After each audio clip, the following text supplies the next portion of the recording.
Masu kallon mu a gida, marabanmu da dawowa. Har ila yau kuna tare da ni Abbas Sadiq a cikin studiyon mu na gani da idanka. Za mu ci gaba da kawo muku wannan hirarraki kamar yadda a daidai wannan lokaci muna tare da babban bako a cikin wannan studio. Kun kusan wane ne? Ambassador ne shi a kamfanin Omo. Bayan haka ambassador ne shi a kamfanin sadarwa na Glo. Bayan haka ambassador ne shi na wayan nan da ake kira Samsung Galaxy. Maraba Ali Nuhu. Ke nake kula dukan kai bai kamata ka ce komai ba. Duka na an zo gun. Yalla bai barka da zuwa. Masu kallon ma gida za su so su san takaitaccen tarihinka ya yake ne. To da farko dai suna da Alinuhu sannan kuma ni jarumi ne mai ba da umarni ne sannan kuma ina rubuta labaru ina warkar da mafarci na FKD Productions. A takaitaccen tarihi na ni ne haifafan jihar Borno cikin garin Maiduguri. Mahaifiyata yar Maiduguri ce, mahaifina kuma mutumin Gombe. Amma bayan an haife ni a Maiduguri rayuwa ta gaba daya a cikin birnin Kano inda na fara karatu na a River Primary School a Muslim da na kammala na wuce Government Commercial Secondary School a Portland na Junior Secondary School a nan sannan na tafi ne Senior Secondary School a Science Secondary School da wata tufa. Bayan na hata makaratu na secondary sai na samu wato nasarar zuwa University of Jos inda na yi remedial daga nan kuma na karanci geography. A nan dai na samu BSc na a geography. Ina kammalawa sai na wuce garin Ibadan inda na yi hidimar ƙasa wato Oyo State.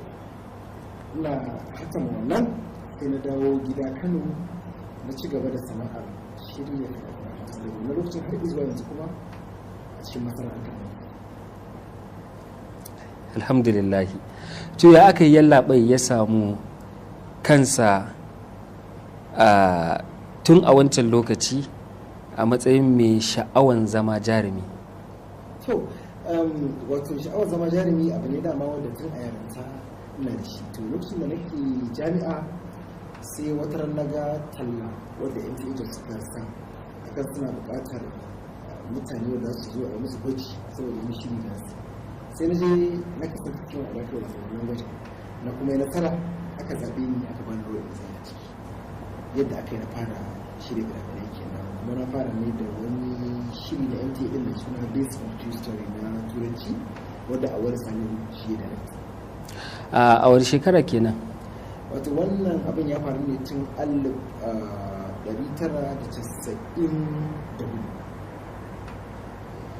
Akalla yau shekara 20. Allahu Akbar. Wasu hanyoyi ka bi lokacin da ka fara din? So lokacin da na fara a wannan kasan wato abu ne wanda mutum ya yi shi ne kamar kawai dai abu ne na sha'awa ma'ana part-time tun da karatu nake a lokacin ba wai full-time ne shi bayan shi akwai mutane suka zuwa daga Lagos suna shitin giragiren turanci akwai inda na yi wasu giragirai kamar suna masan da House on Fire ba wai na taka wani muhimmin matsayi bane a ciki amma dai akwai ɗarin ɗan kaɗan haka wadda na yi a ciki. An kuma sha gwagwarmaya na sani. Sosai ba. Allahu Akbar.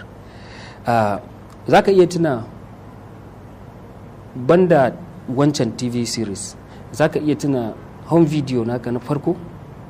To, in kana magana home video na farko wanda na fara yi shi ne abin sirri. Allahu Akbar. Na kamfanin amini na kuma aboki na Rabi Ibrahim HRB. Na'am. Shi ne shi mai farko da na fara yi. A wace shekara kenan? A 1999. Allahu Akbar. Yanzu bisa kiyasi kana ganin fina-finanka za su kai kamar nawa da na kudin da na arewa ga baki ɗayan aka yi majin ɗinsu? To gaskiya suna da yawa amma an tambaye zai yi cewa kullum hausa kamar na yi 150 in turanci kuma na yi kamar guda 70 haka. Allahu akbar. Wani fim ka fi so a cikin fina-finanka? To an shi min wannan tambayar, amma yi da aka wannan tambayar gaskiya cikin fina-finan da na yi tun wajen uku nake so ba guda ɗaya kaɗai ba. Kuma ban san me yasa ba, kamar uba da 'ya'yansa ba zan iya tantancewa cikin guda uku nan wanne ne ka fi so ba. Amma dai uku su nake so, a kullum kuma su nake nanata. Wa'anne ne ya labai? Akwai sangaya, akwai wasila, ko kuma fil azam.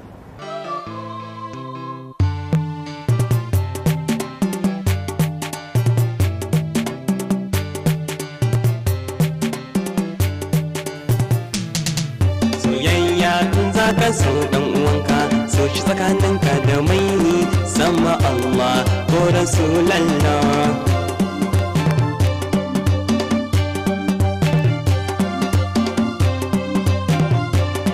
Soyayya in za ka so dan uwanka, so shi tsakaninka da mai sama Allah ko Rasulallah.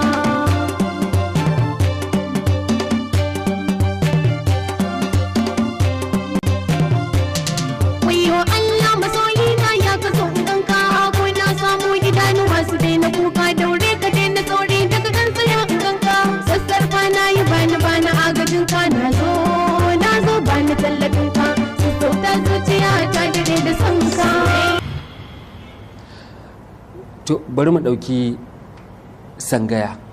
Me yasa kake son sangaya? To sangaya a lokacin da na yi shi wani fim ne wanda ya zo da wani bambanci a kan irin waɗanda da na saba yi. Fim ne na sarauta ba taɓa yin sarauta a kan shi fari. Sannan kuma lokacin da muke ɗaukar shirin ya kasance su masu kamfanin wato Sarauniya Films sun nemo mutum daga gidan sarauta domin ya koya mun wasu abubuwa da suka danganci yadda rayuwar ɗan sarauta yake, yadda magana shi ke sauransu. Kuma cikin ikon Allah da fim ɗin ya fito sai wata irin nasara ya samu karɓar wajen mutane. Kusan wato irin karɓar da ya yi mawuyacin abu ne a ce na sake samun ma wani fim a cikin wato kariya ta da ya irin wannan karɓar. Kana yin fina-finan kudanci da na arewaci, yaya kake yi idan ayyukan suka haɗe maka? So da yake kusan komai da shafi harkar fina-finai yanzu an samu ci gaba ko kuma tsari, mawuyacin abu ne a ce fina-finan sa haɗe, saboda nakan ƙayyade lokacin da zan je in fim ɗin kudu kuma ƙayyade lokacin zan yi fim ɗin arewa. Wannan ya sa ba a samun ko clashin haka ko kaga a ce titin da nake a kudu ko na arewa sun haɗe da juna. Waɗansu na damuwa da irin fitowar da kake yi a fina-finan kudu, suna ganin kamar bai dace ba. Me za ka ce musu? So abin da zan ce shi ne na farko dai shi jarumi duk yaren da iya idan aka kira shi ya fim a wannan yaren in har ya cika jani to zai je. Ina jin China ce za ka kira da ɗin China wanje saboda sako ne za ka isa, yaren ne bambanta da kuma al'adun da ake a cikin wani yaren. Sannan abu na biyu, duk fim ɗin da wani jari ya fito ko wata jari ma ta fito ba fa su bane, rayuwar su suke nuna wa na wani, au mutumin kirki au kuma mutum ba na kirki ba. Idan na kirki ne za a ga abin da kirkin ya jawo mai da ƙarshe, idan kuma mara kirki ne za a ga abin da rashin kirkin ya jawo mai da ƙarshe. Wannan shi ne ya kamata ya zama madubin duba a mutane. Babu shakka. Alhamdulillah. Masu kallo za mu tafi hutun rabin lokaci a daidai nan, da fatan za ku kasance tare da mu har zuwa lokacin da za mu dawo.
marabanmu da dawowa daga hutun rabin lokaci har ila yau muna tare a cikin wannan studio na gani da idanka ta Alinuhu.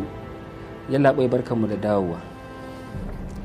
To, tambaya ta gaba ita ce, a kwanakin baya a kafofin sada zumunci na Facebook, Alinuhu ya sanya gasa ma masoyansa inda za a iya cin kyaututtuka da ya shafi laptop da sauran abubuwa.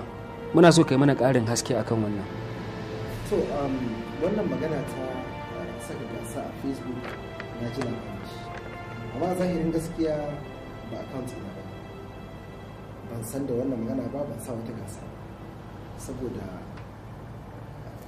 ina da kamfani ina yin idan har zan sa wata gasa to kamata a ce an gan shi a cikin DVD din fim din da nake yi, an ganni kuma ina faɗa. Kuma idan zan sa gasa a Facebook kamata a ce in yi video in tura a Facebook page.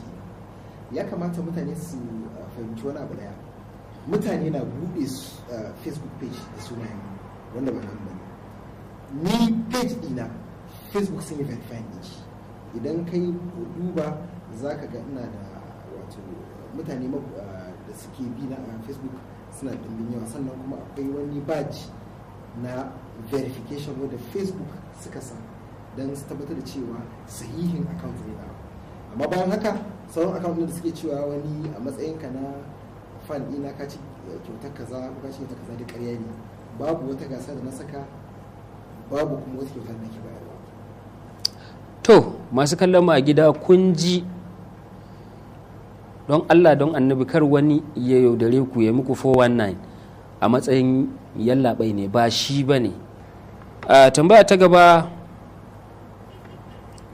ma'anan FKD.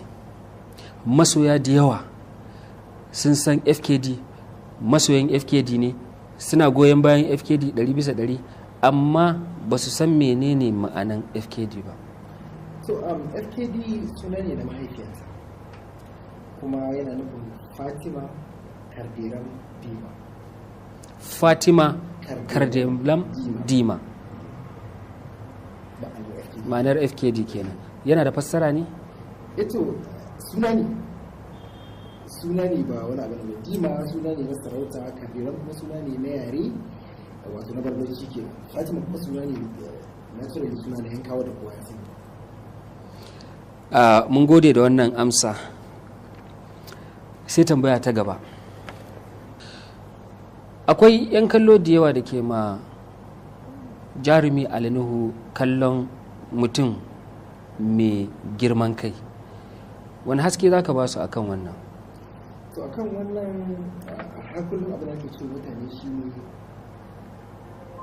karkaiwa mutum hukunci sai ka haɗe shi hannu abu da ta haɗa sannan za ka yi hukunci ko kai alƙalanci a kansa.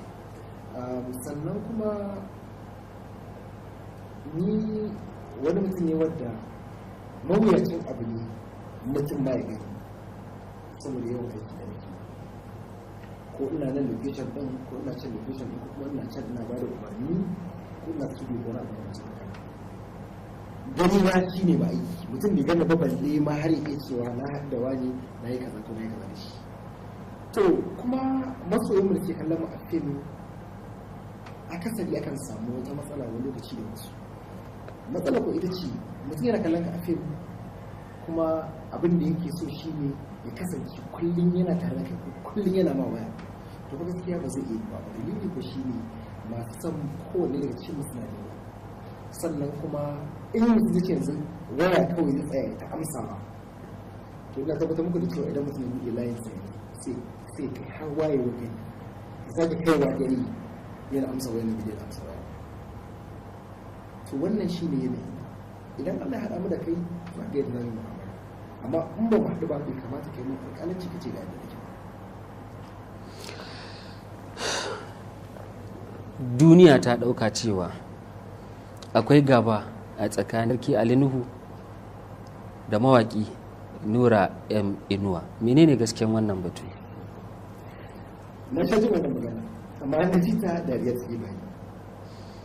Na farko dai Nura ba jari ba, Nura mawaƙi Alinuhu ba mawaki bane, Alinuhu jarumai. Kaga ba a ma shigo fage daya da za a ce akwai wani abu makamancin gasa a tsakani ba, balle a ce har wani ba shi da ni nura muna da kyakkyawar da yana girmama ni a matsayin shi na wanda muke gaba da shi, kuma kusan akwai fim na big salam nura ne mai soundtrack din wannan fim gaba da yansa. To magana da ce shi wata nasu da ita ta taso har ake cewa ba ma shi da shi ko kuma akwai ta matsala tsakanin da shi. Har ma suna cewa baka hawa waƙoƙinsa, sannan kuma baka bashi aiki, sannan kuma baka taɓa aiki ba a kamfaninsa na Abnur. Menene gasken wannan? Da farko dai akan maganar bana hawa waƙoƙinsa, ko fim ne da rikin Sarki. Lokacin da ne da rikin fim na gama da shi ta zama waƙoƙin sai da ji waƙar Nura da filmin da ita ne talatin kuma ni na hawa da aka. Sannan bayan da haka akwai filin wanda an rubuta na tozali, akwai waƙar Nura Inuwa ni na yi ta ce, akwai waƙar ɗin Usman Adam, akwai waƙar Nura Inuwa ni na yi ta, akwai Raidai na Falal Dori, akwai waƙar Nura Inuwa Kindi na yi ta. Saboda haka maganar a ce ba na hawa waƙar Nura bai taso ba. Sannan da hudu shi ma akwai waƙar Nura kuma ni na yi. So kaga kenan magana a ce ba na hawa waƙar Nura bai taso ba, don ga misalai nan. Aiki kuma kamar yadda na faɗa tun a baya, ni ina da cikin mutanen farko da suka fara bawa Nura aiki soundtrack ɗin fim ɗina bisa. To bayan wannan kuma waƙa ce har yanzu Nura bai rera cikin wannan fim na kamfani ba, amma a yanzu haka ina da shirin akwai waƙoƙin da Nura zai muhammad magana da shi a kai. Saboda haka masu ganin su wata hankali su za su ga wannan. Kamfanin shi kuma Abnur, wato abin da ke faruwa shine ya kamata yan kallon su fahimci wani abu da role shi ke kira mutum, ba wai kawai za ka zo ka samu mutum bane lalle dole su kasa da kuma a lalle dole wani su yanni. Ranar da mutum kawo maka script ne dace da kai za ka yi yanzu magana da muke da haka akwai fim ɗin Abnur wadda a cikin watan nan ko watan gaba in Allah ya zama gabata da shi mai suna ma'aurata. Kaga fim ɗin kamfanin duniya, saboda kawai ana mamuni duk babu gaskiya a cikin su. Alhamdulillahi, masu kallo da fatan dai kun gamsu, domin kuwa kun ji daga bakin Sarki Alinuhu. Yallaɓai mun gode. To idan yallaɓai ya samu kansa a lokacin da baya aiki, me yake yi a wannan lokutan?